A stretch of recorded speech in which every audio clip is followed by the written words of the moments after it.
welcome back on Net TV Sulsel ya good people yang ada di rumah. Kita kembali lagi tentunya bersama saya Redia Syarif dan Ija. Cantik sekali. Iya, wah, mahkotanya keren.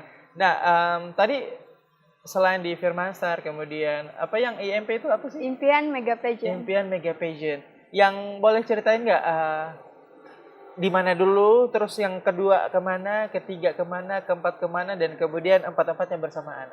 Apa dulu nih urutannya? Miss Eleganza. Oke. Terus Miss Keren Unbecken. Di bawah yayasan? Di bawah Yayasan Ergas. Oke. Terus Impian Mega Pageant. Oke. Runner up Miss Sulawesi Selatan 2023. Dan Fashion Idol Yaspi. Oke, berarti Firman Star, Ergas Entertainment, IMP, dan Yaspi. Dan sekarang ini masih berjalan empat-empatnya semua ya? Berjalan. Wah, berarti kalau ada kegiatan-kegiatan di yayasannya itu dilibatkan ya? Seperti mungkin menjadi juri, bintang tamu, panitia. Oke. Keren ya pemirsa ya. Pasti siapa nih yang pengen kayak Ija nih, pakai mahkota, pakai sas ya, kemudian tampil ya di publik seperti itu ya, untuk istilahnya mengembangkan diri ya, endorse lagi ya dan sebagainya. Nah, kalau boleh tahu nih, sebelum menjadi Ija yang sekarang yang seorang mahasiswa dan pageant, boleh tahu dulu sekolahnya di mana nih, dari TK, SD, SMP, SMA, boleh sebutin aja nggak apa-apa. Kalau TK saya di Nur Fadilah. Itu di mana tuh? Di Goa. Di mana tuh di Goa maksudnya? Di Jalan Manggarupi. Oke, selanjutnya SD di mana? Di SD Impres Macini Ayo. Di Goa juga, sama Jalan Manggarupi juga. Oke. Terus SMP Handayani Sumbu Minasa.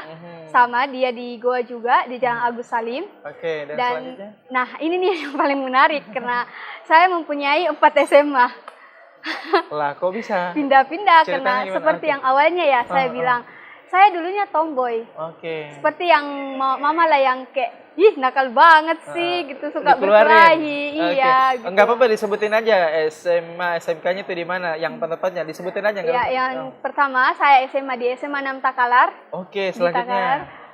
Terus yang kedua di SMA 9 Makassar. Oke, selanjutnya. SMK Handayani Sungguh Minasa. Selanjutnya. SMK Yapip Sungguh Minasa Makassar. Oh, baik. Jadi berarti dalam hitungan beberapa bulan aja itu per semester pindah. Ini sampai dipindah gitu, emang taunya memang nakal, tapi apa yang menyebabkan pertimbangan? Guru-gurunya sempat mindahin gimana? Apa manjat-manjat gitu? Enggak sih, lebih ke sering gimana sih? Lebih sering ngelawang, jujur sih Kak, sering ngelawan. Makanya orang tua bersyukur sudah berada di titik sekarang yang sudah tidak mempunyai sifat yang suka iri dengki ke orang, suka melawan orang tua, bahkan guru-guru. Sampai kena SP1, SP2, SP3 akhirnya dipindahkan. Tapi ini sebetulnya bisa salut juga sayanya ya, karena dari Ija yang dulu zaman SMA dengan sekarang ini ada perbedaan-perbedaan, selalu ada perubahan-perubahan, perbaikan-perbaikan, apalagi ikut pageant. Pageant kan kita belajar attitude, kita belajar manner, kita belajar sopan santun, kita belajar public speaking. Jadi memang alhamdulillah ada peningkatannya. Dan peningkatannya luar biasa. Luar biasa ya. Iya, perubahannya sangat jauh ya. Sangat jauh. Keren hidup pageant. Oke, baik. Itu dari sekolahnya, dari kecil sampai sekarang. Kalau untuk kelompok-kelompok, misalnya komunitas, organisasi, volunteering, sanggar, atau apapun namanya ya, yang kelompok-kelompok orang tuh, itu pernah ikut di mana aja nih? Mungkin dari SMP ikut Palang Merah, Pramuka, Remaja Masjid. Pokoknya sebutin semua komunitasmu apa yang pernah, kelompok-kelompok gitu, termasuk ini juga. Pokoknya urut dari awal sampai sekarang itu apa aja tuh, Ija? Waktu SD sih saya merupakan salah satu mengikuti sanggar menari. Di mana? Salah satu di sanggar di Goa. Di situ. Terus pas SMP walaupun namanya masih ingat gak? Enggak sih Kak, sorry. Udah ketebak. Oke, selanjutnya di mana? Terus pas SMP ya walaupun nakal ya Kak, tapi alhamdulillah saya dipercayakan kepada guru-guru untuk menjadi ketua OSIS di SMP Handayani Sungguh Minasa. Oke, selanjutnya apalagi ikutan apa? SMA sih Cuma itu waktu Karang SMP. Taruna atau enggak? Enggak. Remaja masjid? Enggak. Kalau Palang Merah? Enggak, Kak, karena dulu itu saya orangnya malas berorganisasi. Oh, Kosidahan enggak? Oke, nah setelah tamat SMA, kemudian lanjut ke perguruan tinggi, ya berarti ikut yang 4 yang yayasan tadi. Iya. Ini kan termasuk komunitas juga Iya, ya. iya. Jadi kita sebut ulang lagi, ada Firmanstar, masuk ke Firmanstar, kemudian IMP, Iya, IMP. kemudian masuk ke Ergas. Ergas Iya. Entertainment, dan kemudian masuk ke Yaspi. Oh, keren. Nah, itu ya sekelumit atau beberapa pengalaman komunitas, sanggar, organisasi dari IJA. Kita pindah ke yang lain lagi ya. Oke. Nah, kalau untuk di kampus nih ya seperti itu. Ada nggak sih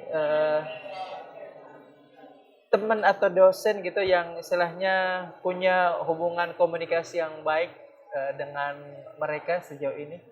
Belum sih, Kak. Belum? Soalnya kan baru maba ya. Oh, Belum baru maba. berbaur dengan lingkungan. Belum ya? Iya. Oke. Nah, waktu awal-awal pertama kali masuk kuliah di ospek itu rasanya gimana? Rasanya kayak, oh ini ya yang dirasakan pas saya SMP kan ospeknya kasar, Kak. Oh. Cuma saya sendiri yang kasar. Wah, Ternyata gini ya rasanya. Mungkin saya kena karma gitu. Kena panitia ospek yang galak. Sedangkan teman-teman yang lain baik. Dijutekin Iya, ya? dijutekin, disinisin gitu. Bahkan pernah dibilang, jangan bilang kamu model so cantik di sini, begini semua sama ya. Jadi kayak, oh gini ya rasanya diginiin sama orang. Dijutekin Iya, ya. dijutekin sama orang. Jadi merasa kayak, mungkin karma kali ya. Ada bagusnya juga ya, jadi Iya. introspeksi Iya, seperti betul. itu. Ada refleksi diri ya, seperti itu hijau. Nah, kalau misalnya kita berbicara mengenai gender ya, kita ada di program perempuan nih ya, bukan perempuan biasa, dan Ija sebagai seorang perempuan, bagaimana Ija memperhatikan atau menilai pendidikan perempuan itu dari masa ke masa, terlebih lagi di zaman sekarang, gimana untuk porsi pendidikan khususnya perempuan sekarang seperti apa? Porsi pendidikan sih bagi saya sendiri, penilaian saya sendiri, menurut saya saat ini pendidikan tinggi itu bukan hal yang utama. Kenapa? Bukan hal utama. Kenapa? Bisa kita lihat di sosial media, di Instagram, banyak yang mempunyai S1, S2, namun attitude dan bahkan perilakunya tidak menunjukkan bahwasanya dia adalah seorang sarjana. Makanya bagi saya yang perlu dikembangkan di masa saat ini adalah ya belajar attitude, bukan belajar berpendidikan setinggi-tinggi tapi tidak tahu arti sopan. Oke. Baik, kita akan tahan dulu, kita akan kembali usai jeda berikut ini dengan Anywhere Station on Net TV Social gitu.